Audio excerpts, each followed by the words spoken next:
সিলেট ওসমানী আন্তর্জাতিক বিমানবন্দর থেকে আওয়ামী লীগের ২ নেতাকে আটক করেছে ইমিগ্রেশন পুলিশ। আজ সোমবার রাত ৯:১৫টার দিকে সিলেট ওসমানী আন্তর্জাতিক বিমানবন্দর থেকে তাদেরকে আটক করা হয়। আটক ব্যক্তিরা হলেন সিলেট মহানগর আওয়ামী লীগের সাংগঠনিক সম্পাদক সৈয়দ শামীম আহমদ ও প্রচার সম্পাদক আব্দুর রহমান জামিল। আব্দুর রহমান জামিল রেড ক্রিসেন্ট সিলেট শাখারও সাধারণ সম্পাদকের দায়িত্ব পালন করছিলেন।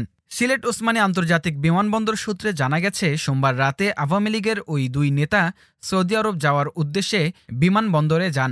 রাত ৯:১৫টার দিকে ইমিগ্রেশনে গেলে তাদের আটক করা হয়।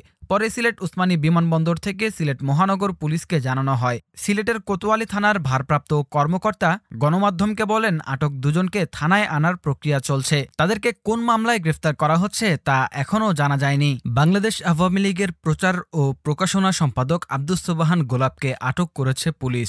রোববার দুপুরে রাজধানীর নাখালপাড়া এলাকা থেকে তাকে আটক করা হয়। তেজগাঁও থানার ভারপ্রাপ্ত কর্মকর্তা মোহাম্মদ মোবারক হোসেন আটকের বিষয়টি নিশ্চিত করেছেন।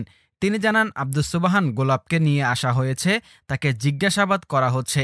জিজ্ঞাসাবাদ শেষে তার বিষয়ে প্রয়োজনীয় পদক্ষেপ নেওয়া হবে।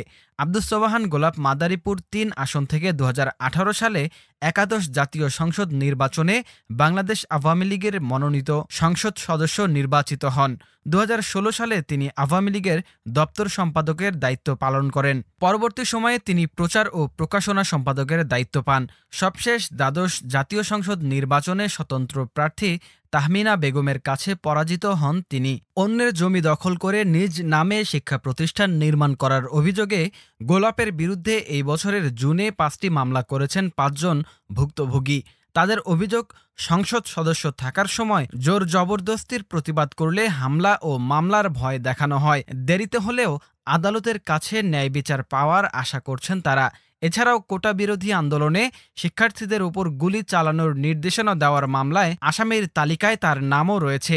তবে গোলাপকে কোন মামলায় গ্রেফতার করা হয়েছে তা এখনও নিশ্চিত হওয়া যায়নি। আত্মগোপনে থাকা সাবেক মন্ত্রী ও আওয়ামী লীগ নেতাদের মধ্যে বেশ কয়েকজন গত কয়েকদিনে গ্রেফতার হয়েছেন। বৈষম্য বিরোধী ছাত্র আন্দোলনে সংঘর্ষে হতাহতের মামলায় তাদের গ্রেফতার দেখিয়ে রিমান্ডে নিয়ে জিজ্ঞাসাবাদ করা হচ্ছে।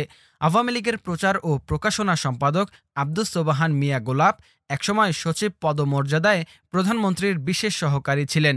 একাদশ সংসদ নির্বাচনে মাদারীপুর ৩ আসন থেকে সংসদ সদস্য নির্বাচিত হলেও সরকারে জায়গা পাননি তিনি। গত ৫ বছরে তার বিরুদ্ধে বিপুল দুর্নীতিতে জড়িত থাকার অভিযোগ ওঠে।